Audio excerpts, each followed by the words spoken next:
Maggie here, and today I'm filming on my phone. I have a ton of SD cards and I only use one, and I can't find that one, and apparently all of the others that I have don't work with my camera, or I don't know what's going on, but they will not read. So I'm on my new phone because after my delirium of night shift, I spilled a bowl of cereal onto my old phone, and now the screen won't work. And now I can't transfer everything over to the new phone, so I have no contacts. It's really wonderful. But anyway, at least the camera seems to be pretty good on this phone, so I will continue on this. So this video is inspired by the kids that I work with every day. So lately there's been a few different instances where kids have needed NG tubes for overnight NG feeds. And I'm one of the few nurses on the floor who have done them myself and know what a tube feels like. So I try and coach them through what it's actually going to feel like to place one and what it feels like afterwards. So this video is inspired by that. I'm going to give my best tips on how to be okay with an NG tube, because you know what? Not everybody in the world has to do it. Not everybody can handle it. And if you are doing it, that is something to be really proud of, because it is so hard, but you can get through it. So this is just my way to help you get through that really tough start. So the most intimidating part is probably placing the tube. It's a really odd feeling to have something go down the back of your throat, through your nose, and have to swallow it down and have that feeling stuck there. You know, you can try and swallow all you want, but the tube is not going to go down. It's not going to go down like food would. Just kind of stuck in your throat. And the best way that I can describe it is like a partially uncooked piece of spaghetti stuck in the back of your throat. That's basically what it feels like. There are a few different methods to make this a little bit more comfortable process. You guys probably know that you can put lubricant on the end of the tube, so that way when you slide it through your nose, it glides in a little bit easier. But there's a few things that you can do beforehand, before you ever even start placing the tube. One being running warm water through the tube. Basically makes it more flexible, and not that your tube would be cold. I don't think you'd be storing it in the fridge. But just the warmth of the warm water helps it feel better. Also, before you place it, if you ever so gently bend the end of the tube to kind of go with the curve of your body. I'm not saying like bend it in half, because that ruins the guide wire and you'll have so much trouble putting it in from there on. But if you just bend it ever so slightly, give it a slight curve, it helps it get past what I call the shelf in the back of your throat. That's the part that people have a lot of trouble with. It's where they start gagging. You'll start placing it, pushing it through the nose, and it'll hit the back of the throat. And that's when people usually start coughing, gagging. If you have that little bit of a curve, it just glides past that shelf and down your throat. And my best tip for when you hit this point is that if you do hit it, don't force it. I have actually experienced that with other nurses where they want to get the tube in now, fast, make the experience shorter for the patient, but it actually causes it to be a lot more painful. Basically what happens when you force the tube down the throat, when you hit this shelf and you just kind of push through anyway, you scratch up the throat, and then you keep this tube in against a scratched up throat. It keeps irritating it, and the tube is uncomfortable until you take it out. I had that happen with a Salem sump. It was forced in, and I had to keep the tube in for a week, and the whole time my throat hurt. It was really bad. So I try not to force the tube. If I hit the back shelf, I ask the kid to take a big swallow. I ask them to move their head around a little bit. I'll twirl the tube, and eventually we get by it and it goes down. Like I said before, I want people to swallow when I place tubes. I'm always encouraging them, and the best way to swallow is to have water. So if you are able to drink water with the tube, it's like, the way I describe it, you put lubricant on the end of the tube to slide it through your nose, but the lubricant for your throat is water. So you're helping it slide down with water as well as pulling it down with swallows. Also, if you are placing the tube by yourself, the best thing to do is have everything prepared before you. and do it in front of a mirror. That way you can see exactly what mark that you need to get to. You know where you want the tube to be placed when you have your tape to put on. It works out a lot better if you can see the tube going into yourself. If it's a caregiver doing it, they don't necessarily need a mirror because they're looking right at you, but it's definitely easier if you're doing it on yourself, just right in front of a mirror. Once you have confirmed placement of your tube, whether it be the pH or the whoosh test or whatever way you're doing it, pull out the guide wire. That is what makes people so uncomfortable because it's so hard. Pull it out as soon as you can. Just make sure that you flush the tube prior to placing it, because the guide wire will get stuck inside of the tube if you don't, and that can be uncomfortable in itself. So pull out that guide wire as soon as you can, and it just makes the tube feel so much softer. It still takes a few hours to get used to the tube, and that's what I tell kids. They start gagging, they start coughing, they start having anxiety because they feel the tube, and none of them believe me until it's the next day. I tell them after we place the tube, the feeling of the tube will go away. Your body gets used to it, and it'll feel more funny to have the tube out by tomorrow. When we pull it out, you're gonna be like, something's missing. So they never believe me the night before, but the next morning they're like, hey, you know what? You're right. After that tube's in and you're ready to do feeds or whatever you're doing with the tube, you can still have those few hours of uncomfortableness. That sounded really weird.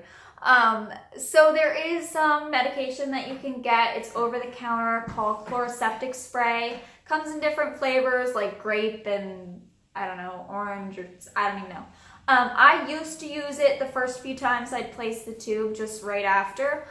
Makes your throat numb. You just spray it to the back of your throat and it really helps kind of get rid of the feeling of the tube, but it's very temporary. So you get used to the tube pretty fast, and I think you'll find that you won't need it after a while, but it's always an option if you're really irritated by the feeling. Also, make sure that you have the tube taped exactly how you want. Some people, like in our hospital, we do the whole Duoderm, Tegaderm, stickers, we do the whole 9 yards, but I personally never did that, and people, I think, find me crazy for it.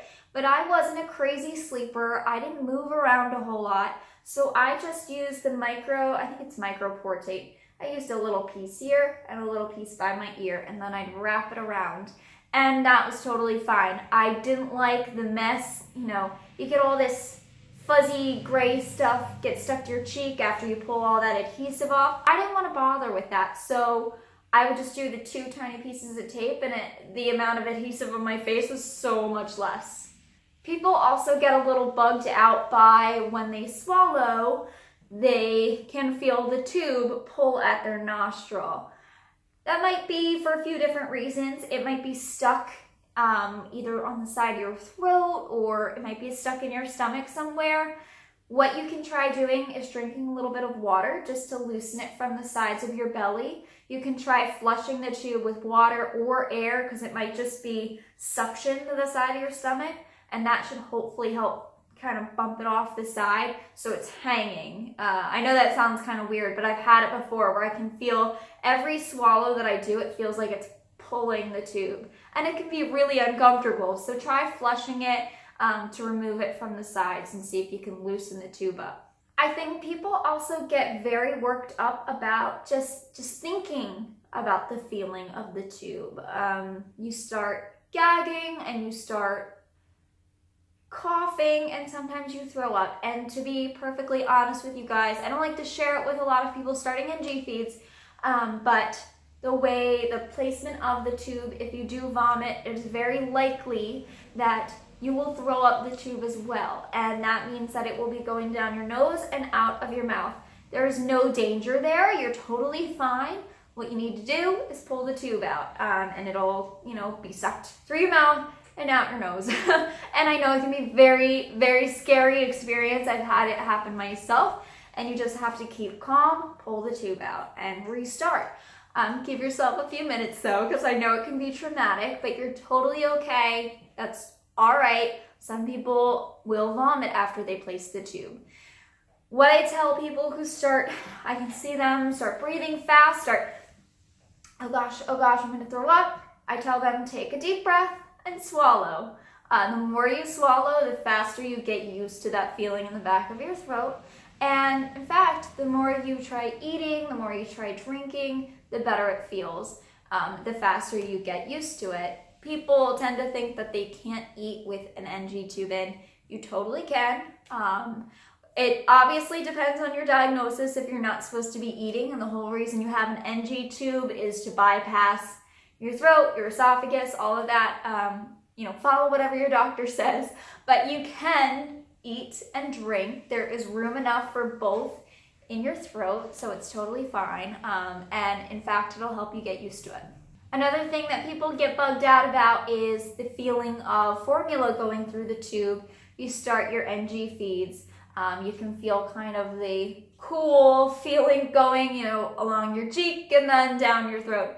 Feels really weird. So my best tip for you is to leave your formula or whatever out on the counter for a little while, as long as it's safe, as long as it's not going to go bad. I know that most formulas wind up coming in a can and they're on the counter anyway. You don't need to refrigerate them, so you should be fine. But leave them out on the counter so they get to room temp and it won't feel nearly as weird going down your throat. And then when it's time to pull the tube out, some people like to keep it in for weeks at a time. Some people like to take it out after they're done their feeds from that night.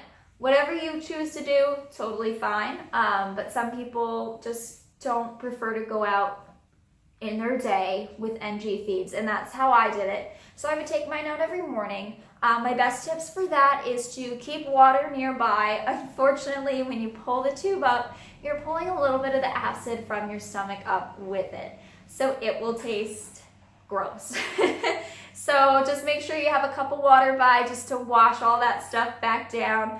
And if you have a bin like they have in the hospitals, the ones that we give to people when they're throwing up, if you have one of those, that's perfect. So you can pull the tube right out into it. Most people will reuse the tube. You can wash it right in there, use a syringe to flush it out. You'll be good to go for the next night.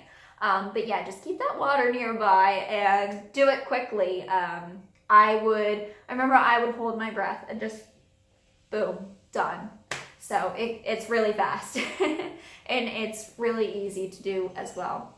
I know that NG feeds are terrifying and a lot of people wonder, why can't I just do a G tube? Why can't I just have it go straight to my stomach?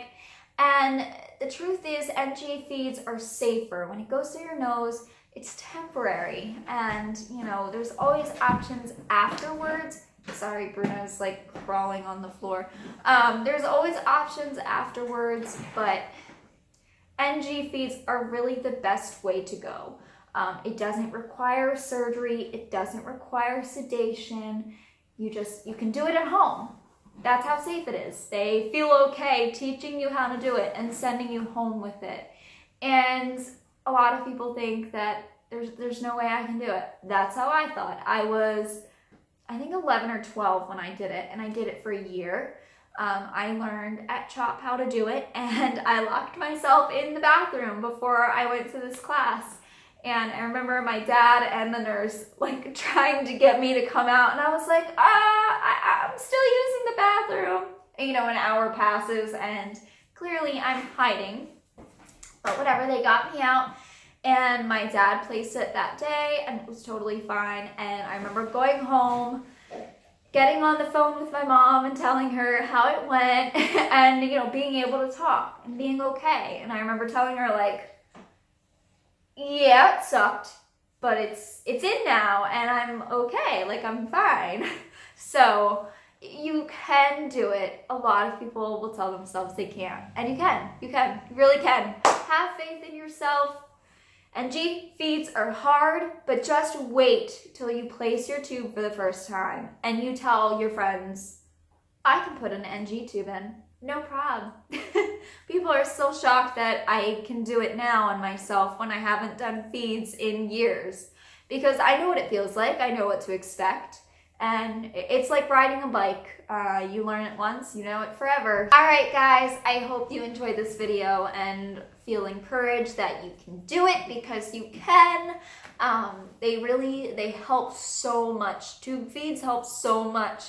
And in fact, if I like had the time to do it now, I would probably ask about it, because guys, I know how thin I am and I would love to have that supplement. But you guys, you can do it. You will do great with it.